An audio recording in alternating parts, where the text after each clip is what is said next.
जय जय शिवधारा, जय जय शिवधारा। हर किसी समझदार की यही इच्छा रहती है कि मैं जो भी काम करूं वह सफल हो, उससे रिजल्ट परिणाम अच्छा निकले, मेरी इच्छाएं पूर्ण हो और मैं उसमें आगे बढ़ता रहूं। लेकिन हर क्षेत्र की, हर फील्ड की अपनी कुछ सीमाएं रहती हैं, रूल्स रेगुलेशंस, नियम रहते हैं, जो पालन करने से कामयाबी तो मिलने वाली ही है। कोई रोटी खाए और फिर उसको सोचना पड़े मेरा पेट भरे, उसको सोचने की जरूरत नहीं और कुछ करने की जरूरत भी नहीं है। रोटी खाई पेट तो खुद ही भर जाएगा, पानी पिया प्यास खुद ही उतर जाएगी। हाँ, भूख ज्यादा थी, हमने रोटी कम खाई, ये विषय अलग जरूर है, लेकिन कहीं तो भी उसका फल मिलेगा ही। हमने जितना भी काम किया उसका फल हमें मिलने वाला ही है। लेकिन ये समझना है कुछ कुछ नियम सभी फील्ड फैकल्टी के लिए, चाहे आध्यात्मिकता हो चाहे दुनियादारी हो, दोनों के लिए एक ही रहते हैं। बस उन नियमों को अपनाना है, जैसे हार्ड वर्किंग, बहुत मेहनत करना, सीखते रहना, अपडेटिंग एवं अपग्रेडिंग पे ध्यान देना। नया क्या आया है और नयापन खुद में लाऊं, अपडेटिंग अपग्रेडिंग। और साथ साथ में यह ध्यान रखना पड़ता है कि फल के लिए थोड़ा धैर्य रखना पड़ता है। हर कर्म का फल अभी कभी नहीं मिलता। तो ये जनरल हर क्षेत्र के लिए, हर फील्ड के लिए नियम है। तो आज समझते हैं कि जिस भी फील्ड फैकल्टी में, क्षेत्र में हम बढ़ना चाहते हैं, उनके बेसिक रूल्स क्या हैं। तो पहला है इच्छा शक्ति। पहले अपने मन में इच्छा जगे कि मुझे ये करना है। इच्छा जगने के लिए जो भी हम चाहते हैं या हम अपने बच्चों को वो बनाना चाहते हैं, तो वैसे वातावरण में, एटमॉस्फेयर में उनको लेके जाएं या घर का वातावरण वैसा बनाएं। जब तक इस बिंदु का ध्यान नहीं दिया जाएगा, सक्सेसनेस तो जैसे असंभव से हो जाएगी। तो सबसे पहले उस एटमॉस्फेयर में लाया जाए खुद को या बच्चों को, या वैसा माहौल क्रिएट किया जाए।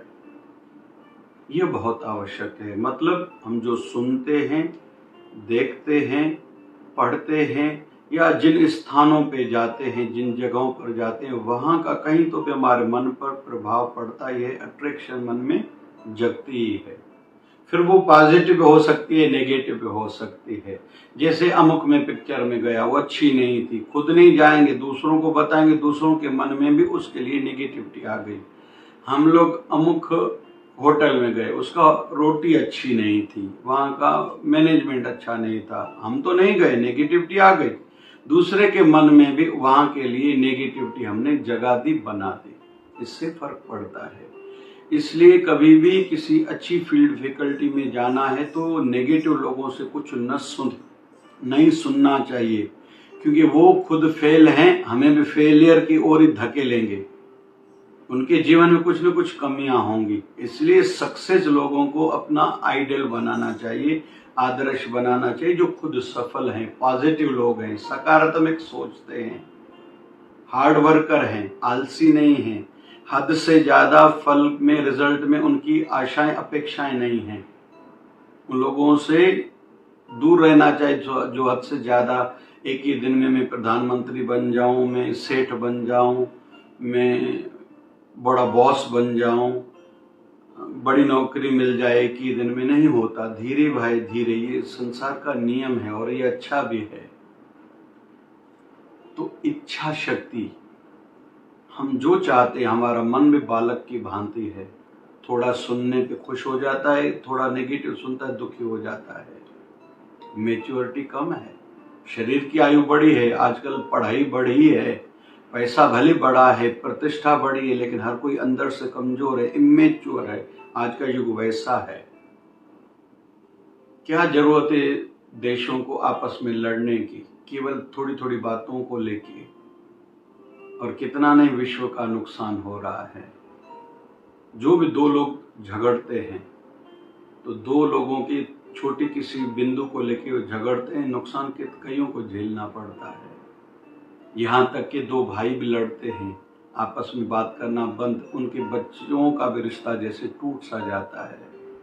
और जो भी दो रिश्ते हों, तो इच्छा शक्ति के लिए हम पॉजिटिव जगहों पर जाएं, पॉजिटिव लोगों से मिलें, पॉजिटिव लोगों को से सुने, सीखें, समझें, पढ़ें। नेगेटिव व्यक्ति को नहीं पढ़ना चाहिए।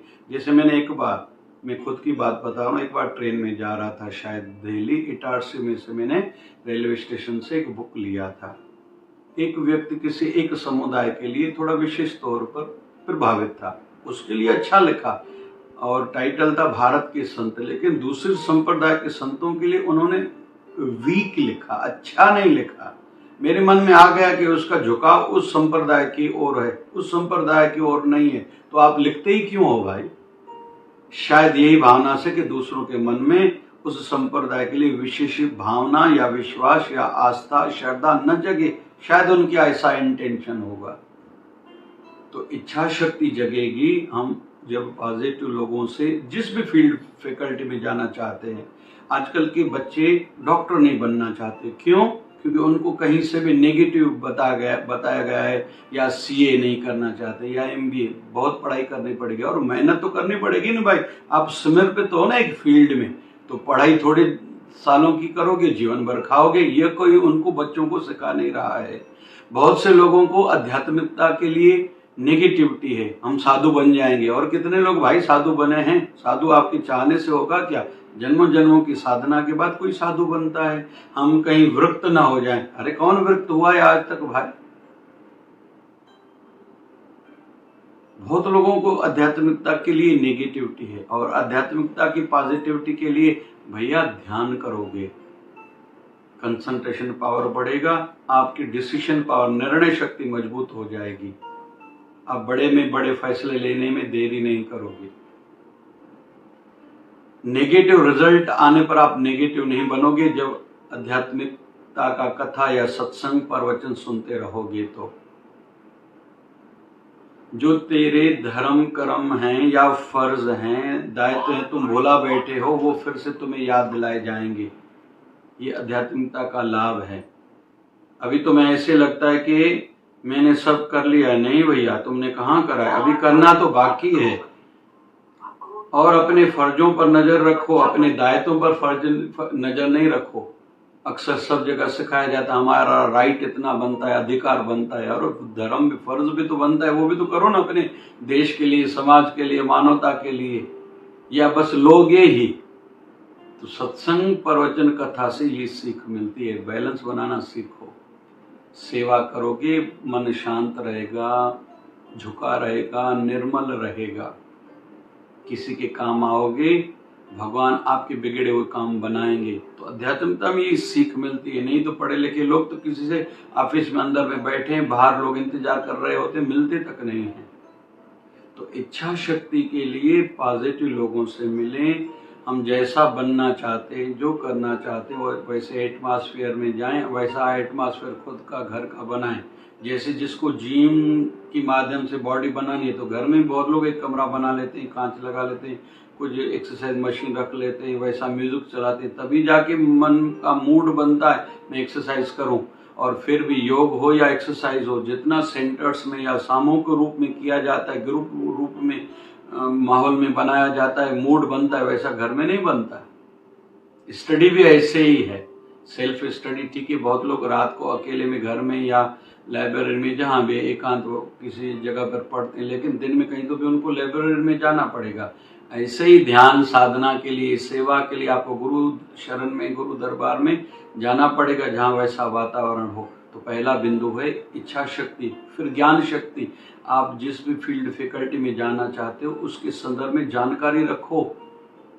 नॉलेज इज पावर, ज्ञान एक शक्ति है।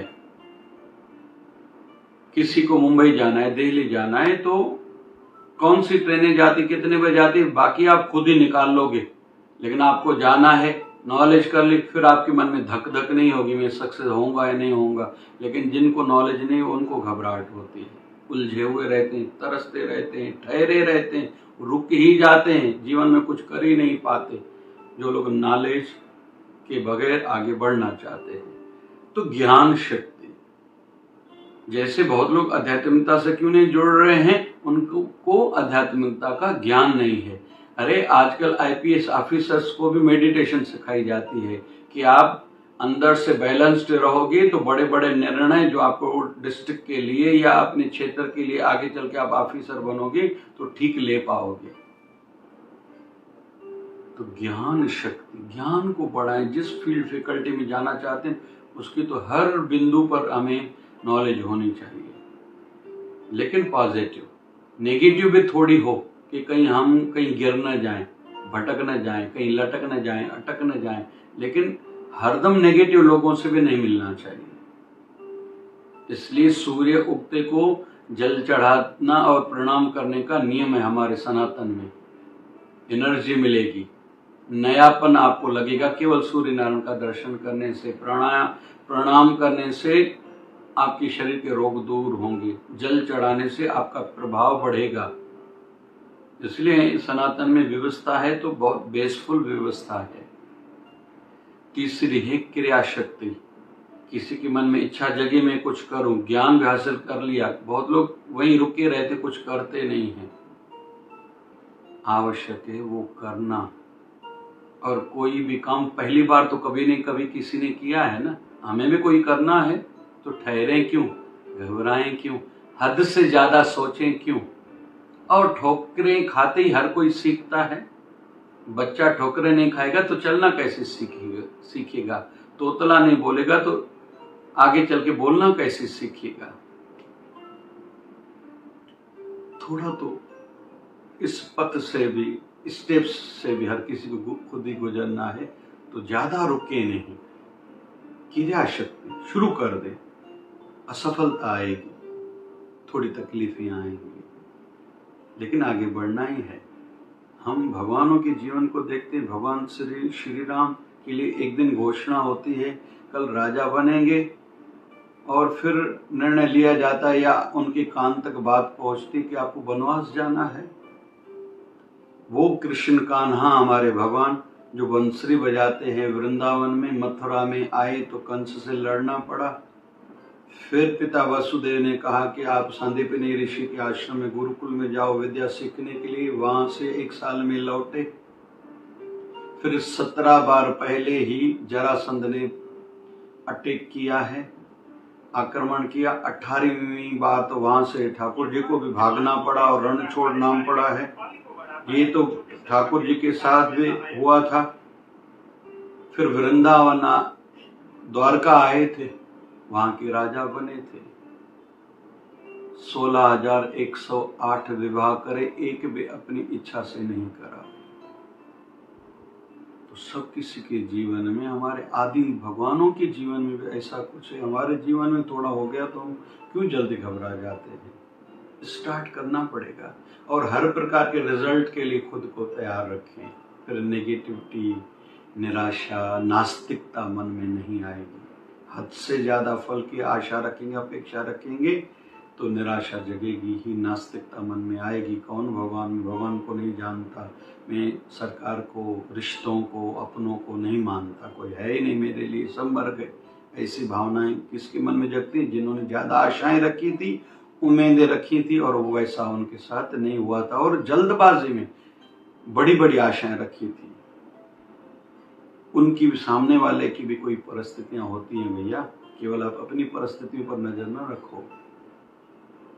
1008 सदगुरु स्वामी शिव भजन जी महाराज हमारे गुरुदेव कहा करते थे, बदलते समय के अनुसार खुद को बदलो, नहीं तो बर्बाद हो जाओगे। सामने वाले की परिस्थितियां देखो, खुद की देखो और बदलते जाओ। एकदम सब में से इतनी आशाएं न रखो। आप में भी कईयों ने आशा रखी, क्या आप उनकी आशाओं पर पूरे उतरे हो? आप शरीर से आशा रखते हो मैं निरोगी नहीं रहूं, क्या शरीर पर आपका कंट्रोल है? जीभ पर कंट्रोल है कि स्वादिष्ट खाने के चक्कर में स्वास्थ्य को मैं बिगाड़ रहा हूं? जो स्वास्थ्य के लिए जरूरी है उतना ही खाऊं, खुद पर कंट्रोल है तो दूसरों पर आप इतना क्यों थोपना चाहते हो?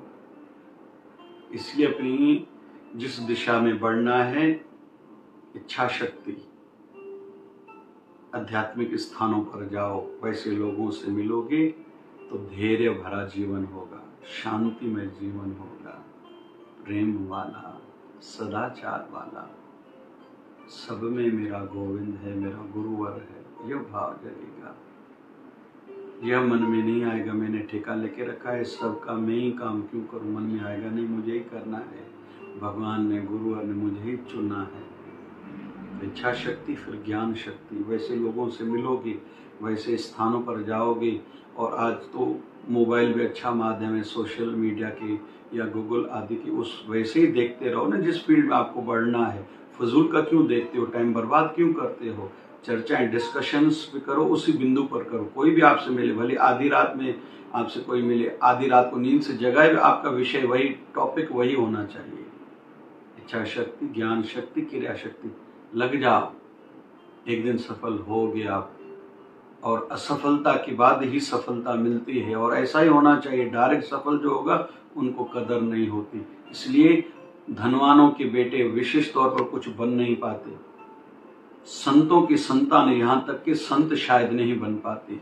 अधिकतर पंचायत का कोई मुखिया है, किसी एसोसिएशन का अध्यक्ष है, लगभग परसेंटेज वाइज देखेंगे, या नेता का बेटा है, लगभग वो नेता नहीं बन पाता, अपने पिताजी जैसा नहीं बन पाता। क्यों?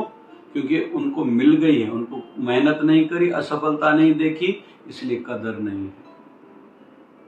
इच्छा शक्ति, ज्ञान शक्ति, क्रिया शक्ति, इस माध्यम से किसी भी फील्ड फैकल्टी में हम लोग सफलता प्राप्त कर सकते हैं। जय जय शिवधारा, जय जय शिवधारा, जय जय शिवधारा। ओम जय शिवधाराय नमः। है मंत्र प्यारा प्यारा।